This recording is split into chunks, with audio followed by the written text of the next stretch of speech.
Вот обещанная страница из Вейна о том, что сколько у нас тут? 28 различных вариантов, при которых может быть деменция.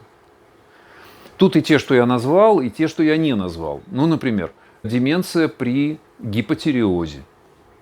То есть у человека не хватает тиреотропных гормонов, соответственно, на низких оборотах работают все функции организма, в том числе и мозговые.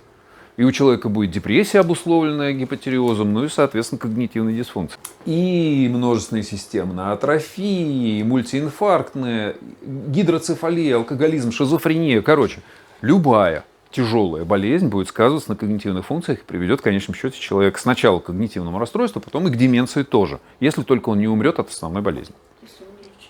Особенно если не лечить.